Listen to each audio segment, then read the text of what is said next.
Hi, boys and girls. Today's story is called Caps for Sale. Once there was a peddler who sold caps, but he was not like an ordinary peddler carrying his wares on his back. He carried them on top of his head. First, he had on his own checked cap, then a bunch of gray caps, then a bunch of brown caps, then a bunch of blue caps, and on the very top, a bunch of red caps.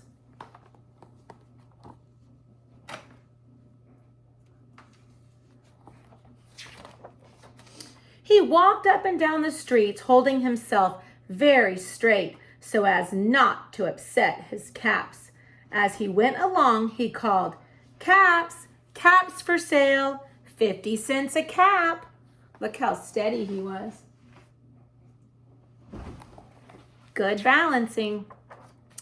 One morning, he couldn't sell any caps. He walked up the street and he walked down the street calling, "Caps, caps for sale, 50 cents a cap." But nobody wanted any caps that morning. Nobody wanted even a red cap. He began to feel very hungry, but he had no money for lunch. "I think I'll go for a walk in the country," said he, and he walked out of town slowly, slowly, so as not to upset his caps.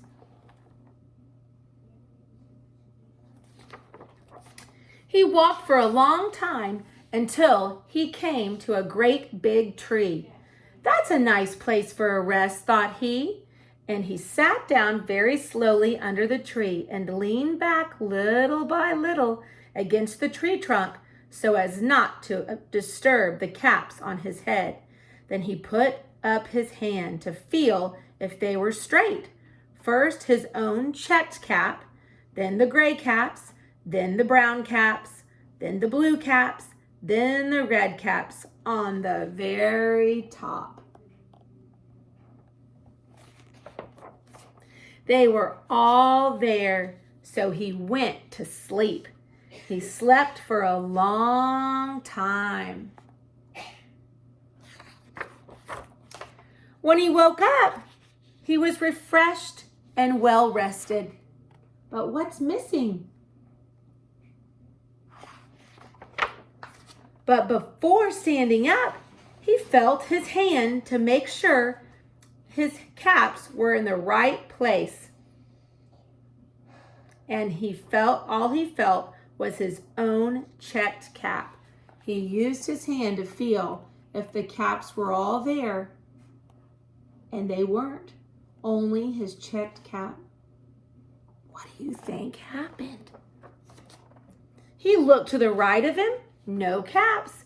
He looked to the left of him, no caps. He looked behind the tree, still no caps.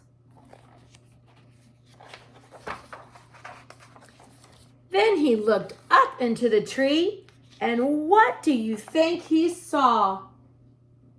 What do you think he saw, boys and girls? On every branch sat a monkey. On every monkey was a gray or brown or blue or red cap. Look at all those monkeys with the caps. The peddler looked at the monkeys. The monkeys looked at the peddler.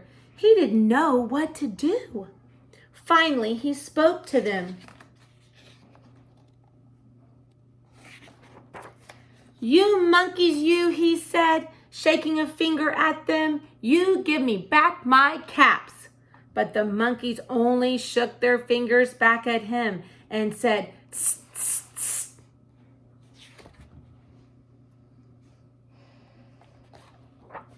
This made the peddler angry, so he shook both hands at them and said, "You monkeys, you give me back my caps."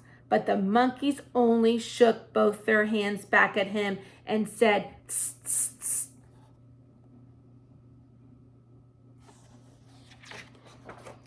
Now he felt quite angry. He stamped his foot and he said, "You monkeys, you better give me back my caps." but the monkeys only stamped their feet back at him and said, "Tss, tss, tss."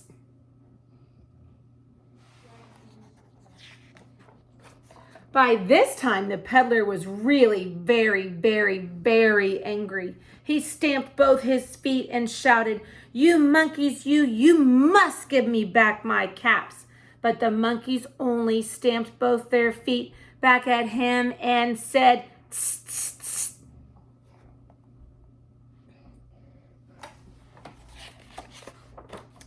At last, he became so angry that he pulled off his own cap, threw it on the ground, and began to walk away. What do you think the monkeys did then? But then each monkey pulled off his cap, and what did they do? All the gray caps, all the brown caps, and all the blue caps, and all the red caps came flying down out of the tree.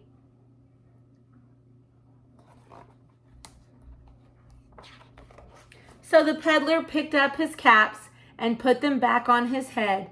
First his own checked cap, then the gray caps, then the brown caps, then the blue caps, and the red caps on the very top. The monkeys were just copying what the peddler was doing. And slowly, slowly, he walked back to town calling, "Caps, caps for sale, 50 cents a cap." The end. Thank you, boys and girls. We'll read next time tomorrow. Bye.